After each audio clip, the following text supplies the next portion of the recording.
Zé, então você está dizendo que a questão Deus existe é uma pergunta irrelevante? Exatamente isso. Exatamente.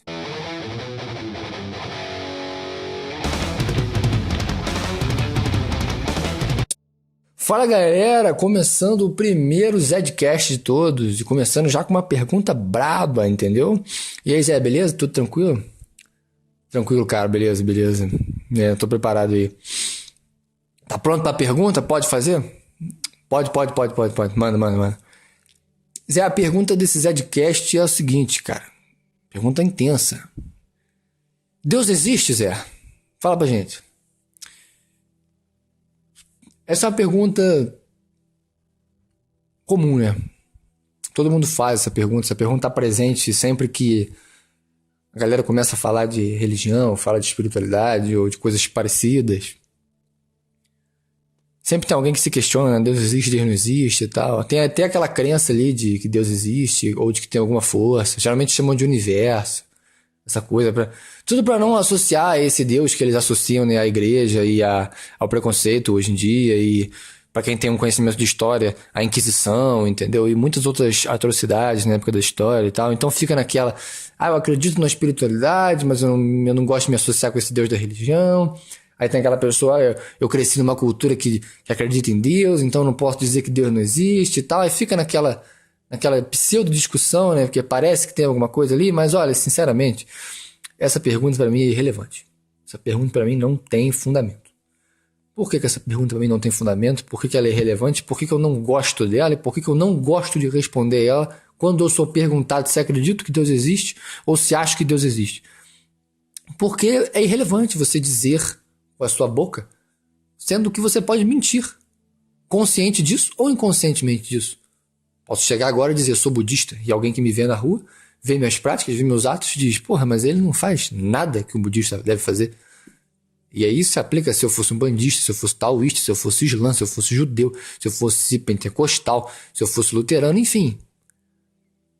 O que é que faz importância mesmo? Citando, né, a própria Bíblia. No Novo Testamento, né, você tem a carta de Tiago, Tiago vai dizer que se você mostrar, ele faz essa metáfora, me fala a sua fé. Eu te mostro as coisas que eu faço. Através das coisas que eu faço, eu vou te mostrar no que eu acredito. Me mostra o que você faz, e eu te mostro no que você acredita. Então o Tiago está nesse momento dizendo de propósito para aquelas pessoas que se diziam crentes, que diziam crer em Jesus, naquele contexto, mas como eu disse, se aplica a muitos contextos, que diziam que naquele caso criam em Jesus, mas não faziam as coisas que Jesus dizia que elas deveriam fazer. O exemplo que ele dá é uma pessoa que chega precisando de comida e roupa e ele diz, vou orar por vocês. O Tiago então diz, por que você não dá a roupa se você tem? Por que você não dá um dinheiro se você tem para essas pessoas? Sabe, você não é obrigado a se fuder para que o outro não se foda. Mas se você sabe que você tem em excesso e você não vai se fuder perdendo aquilo, ajude o outro a não se fuder. Então eu creio da mesma forma como o Tiago diz. Através do que eu faço, as pessoas vão dizer quem eu sou. Por isso que eu não vou responder essa pergunta, se eu acredito em Deus, se Deus existe, Deus não existe. Porque isso vai ser manifesto no que eu faço no meu dia a dia. E é isso que eu faço com as pessoas. Elas podem me dizer o que elas quiserem. Mas eu vou olhar porque elas fazem. Porque elas podem mentir conscientemente disso ou inconscientemente disso. O maior exemplo que eu tenho imagine uma palestra que tem 100 ateus e 100 crentes. Tem 2 palestrantes, que é um ateu e um crente. Crente sendo uma pessoa que crê, né? Não um pentecostal maluco. Se a gente pensar que essa pergunta é uma pergunta lógica, que funciona dessa forma, se o palestrante ateu for melhor do que o palestrante crente, você sai daquela palestra com 200 ateus. Mas se o palestrante crente for melhor do que o palestrante ateu, você sai com 200 crentes. É assim, é tão bobo, Deus é tão insignificante assim para uma palestra mudar completamente tudo. Sabe, é meio patético. Você vê Gandhi indo numa palestra para discutir se Deus existe ou se Deus não existe. Entendeu? A fé é uma experiência subjetiva. A fé é uma experiência subjetiva. Zé, então você está dizendo que a questão Deus existe é uma pergunta irrelevante? Exatamente isso. Exatamente isso. Olha, Zé, isso é uma afirmação intensa, né? Você tem consciência disso? Que isso implica em muitas coisas. entendeu? A maior parte das discussões é sobre Deus existe, Zé. E é uma afirmação pesada. Sim, eu entendo que eu tô sendo bem peremptório aqui, porque é uma coisa que eu insisto muito, que eu penso bastante. Sei que eu tô sendo bem direto ao ponto, entendeu? Mas eu não quero que todo mundo se torne uma espécie de agnóstico, entendeu? E não se importe mais com a questão de Deus e ache isso irrelevante, entendeu? E viva só fazendo coisa. Não é aí que eu quero chegar, entendeu? Essa não é a minha abordagem, entendeu? O que eu tô querendo dizer é que a fé é uma questão subjetiva. A fé é um caminho do indivíduo. Lógica e raciocínio não leva a Deus. Entendeu? Você não vai ter um sistema perfeito de lógica e de afirmações e de silogismos que você no final vai chegar a Deus existe. E aí você vai ter toda uma experiência divina, uma experiência transcendental. Não é assim, entendeu? Nunca foi assim. E isso é a teologia de Kierkegaard inteira. Kierkegaard insiste nesse ponto, nesse aspecto, criticando justamente isso. Todo aquele sistema que acredita que resolvendo todos os enigmas da filosofia, do raciocínio, da lógica e das explicações das coisas mais simples, das coisas mais complexas, você no final diria Deus existe, então pronto. E aí o indivíduo entra numa experiência com o divino? Não. É uma coisa que não respeita lógicas. Então é isso que eu quero dizer. Então dizer que Deus existe, ou querer convencer de alguém de que Deus existe, ou fazer questão de dizer, é basicamente dizer a minha lógica da minha cabeça faz alguma diferença. Quando na verdade é a fé do indivíduo que faz. Mas o que é fé então? Tá, isso aí narrador, isso aí vai para um outro podcast, né? Não tem como a gente falar aqui agora. Zé, pode crer. Mas então, Zé, voltando, você mencionou a experiência do sujeito com o absoluto, né? Mano emprestado o Kierkegaard, né? Com o que ele chama de o absurdo, né? O que está além da lógica, o que está além da explicação, o que está além de qualquer pensamento humano, né? Ele é maior do que o pensamento do ser humano. Como que isso acontece?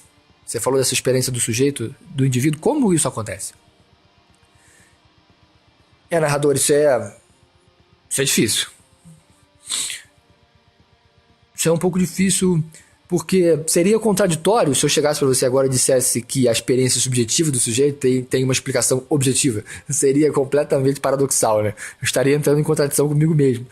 E o próprio Kierkegaard fala isso em Temor e Tremor, né? Quando ele diz, eu não estou tentando te explicar como é que a fé funciona, dizendo que ela não tem explicação, entendeu? E ele até dá uma sacaneada, ironiza, quem está lendo ele acha que ele vai dar uma explicação de como é que a fé funciona. Porque é uma coisa subjetiva. É uma coisa que o sujeito experimenta. Mas eu acredito que isso é uma coisa muito mais comum do que a gente imagina.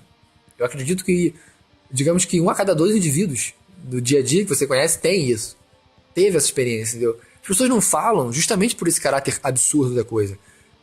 É difícil explicar, entendeu? Ninguém quer uma explicação, ninguém quer que o outro diga o que ele acha. A pessoa viveu aquilo, a pessoa sabe do que ela está falando. A pessoa não sabe bem explicar, mas ela sabe que aquilo aconteceu. O mais difícil, na minha opinião, não é você encontrar gente que tenha passado por essa experiência. O que é mais difícil são essas pessoas que tiveram essa experiência inexplicável, encontrar alguém espiritualmente isento para ajudar elas a continuar nesse caminho. Para que elas não se esqueçam do que aconteceu. Para que aquilo ali tenha algum sentido, tenha algum significado verdadeiro no caminho, entende? Mas o que é que você quer dizer com uma pessoa espiritualmente isenta? O narrador é alguém preocupado com você mais do que preocupado com a religião. Mais preocupado com você, com o seu caminho, do que tá em te converter para a igreja dele. Mais preocupado com você do que tentar te impor uma insegurança dele. Isso é muito comum. O cara é inseguro com relação à crença dele, com relação à religião dele, com relação aos dogmas dele, e aí ele imagina que te convencendo, te fazendo acreditar no que ele acredita, ele vai se sentir menos inseguro. Porque ele pensa, bom, eu não sei se eu estou certo, mas se o cara se convenceu disso, eu devo estar certo. Isso acontece em várias áreas sem ser a questão espiritual. Entende? Mas é aquela intenção do outro de tentar transformar o que em você foi verdadeiro em falso. De dizer, sua experiência foi essa, então vai na minha igreja. Sua experiência foi essa, então lê esse livro aqui. Sua experiência foi essa, então faz igual eu faço.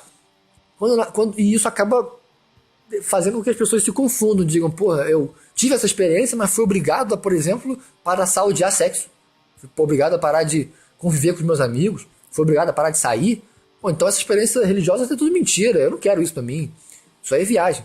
Mas na verdade o que é errado não foi a experiência que a pessoa teve, mas foi uma pessoa espiritualmente não isenta. Espiritualmente com uma agenda espiritual, com um objetivo diante de você. Então, encontrar alguém que te ponha cara a cara com o absoluto, ao invés de te pôr cara a cara com um ídolo, com um livro, com um prédio, com um CNPJ, é a parte mais difícil. É a parte mais complexa. Entende? Entendo, Zé. Poxa, falamos muita coisa, falamos de Deus, né? A gente falou de como é que a pergunta é ruim, como agir é muito mais importante do que qualquer outra coisa, né? Mas não numa questão agnóstica, mas dizendo que é um caminho individual e difícil mesmo é ser atropelado por alguém mal intencionado. E essa questão, pra gente finalizar aqui, então, pra galera que tá ouvindo, pra galera que tá de olho aqui no Zcast, o que você pode dizer pra galera com relação a pra ajudar elas?